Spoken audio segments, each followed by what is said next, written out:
story literally walked itself into the Washington Bureau of the Los Angeles Times, figuratively bit the editor on the backside, and they put it on the blog. Our third story in the countdown, 3 days after Chief Strategist Charlie Black's conclusion that a terrorist attack on the U.S. would help John McCain's campaign, Republican grandee Grover Norquist crossed the racial line to which McCain had been trying to cleave, crossed it by about 5,000 miles. The right-wing tax reform crusader who once called McCain the nut job from Arizona, now lending dubious support, telling the L.A. Times that Barack Obama is John Kerry with a tan. Norquist's public relations guy told the Times today that the context was that Obama had no policy differences with Carter in 1980, Mondale, Dukakis, Gore, or Kerry. Kerry with a tan was simply Kerry was the latest of the string. They don't dispute the quote. This coming while McCain was still maintaining radio silence over Charles Black, reminiscing about how the Bhutto assassination helped McCain in the primaries, and answering the question of whether a terrorist attack on U.S. soil before the election would be good for McCain. Yes, it would. Certainly to be a big advantage to him. Charlie Black, once lauded by Roger Ailes, at the time a GOP attack dog, as, quote, the kind of guy who if he came home and found somebody making out with his wife on a rainy day, he'd break the guy's umbrella and ask him to leave, then have him killed a year later. Joining me now after that dubious introduction, Ryan Lizza, Washington correspondent for the New Yorker magazine. Thank you for your time tonight, sir. Thanks for having me, Keith. John Kerry with a tan. Seriously? You know, Grover has never been known for being the classiest guy in Washington, and his shtick has always been, you know, sort of out there, provocative comments. Although I've never known him to be racially biased or inject race into politics. I think it's an interesting test. I mean, this is the first high-profile Republican to inject race into an attack on Obama. And look, it's not an all-out, explicitly racist comment, but it puts it out there. And I think for McCain, it'll be a question of, does he decide to police this kind of thing? Does it become a big enough issue where he has to step forward and say something? And what line does he establish? Is it in that context? Is it too twisted to think that it's almost a trial balloon? I mean, as you suggest, Grover Norquist has never had a problem putting his head through the plate glass window and being the first one to do so for what he perceives as his cause. But clearly there has been, with the use, like, in terms of, like, exotic, we've heard tan has come up before on Fox News. There are all sorts of code words. Is this an attempt to push that envelope and see how far they can go racially? And if Grover Norquist has to be thrown under the bus, he spent half of his adult life there, he's used to it, what's the difference? Is there a chance this is the test?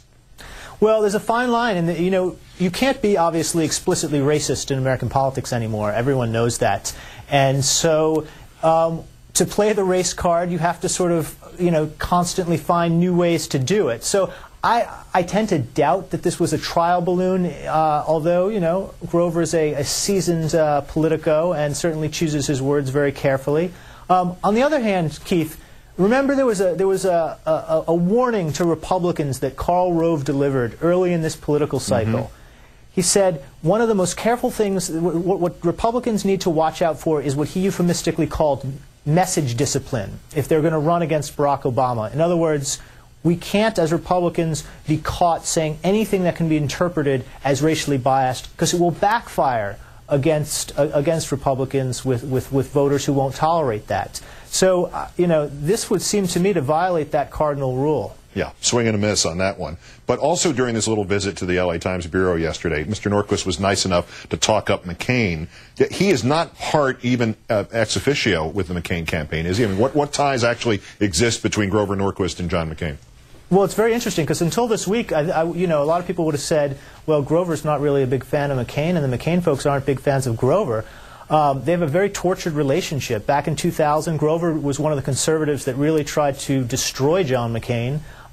After that election, John McCain investigated Grover Norquist.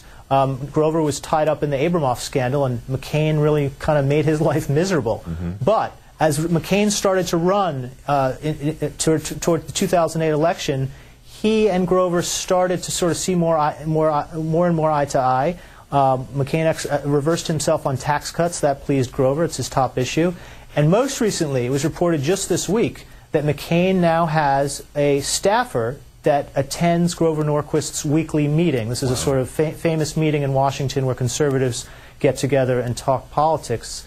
So they've established a relationship. All right, last thing here. First, it's Charlie Black and terrorism and that dubious remark from the beginning of the week in Fortune. Now it's Grover Norquist and racism. Does McCain have no control over his surrogates or people who seem to be at least on his side of the equation? Or does he want to have no control over people who can say crazy things like this? Well, you know, this is the fine line, right? Because, look, as a candidate, there are certain things you can't say. So you do want third parties out there saying them on your behalf, and you want to be able to put some distance between them. I tend to doubt that this is one of those examples, Keith, because it just seems like I don't see the upside for McCain for a top surrogate to be charged with injecting race this way into the campaign. You know, I think most of the people who aren't going to vote for Barack Obama because he's black, they kind of already know that. So I don't see how it's in the Republicans' interest to push it. But I could be just being naive. Yeah, right. They're looking for euphemisms. They're not looking for tan John Kerry. Ryan Lizza, the Washington correspondent of The New Yorker. Again, many thanks. Have a great weekend. Thanks, Keith.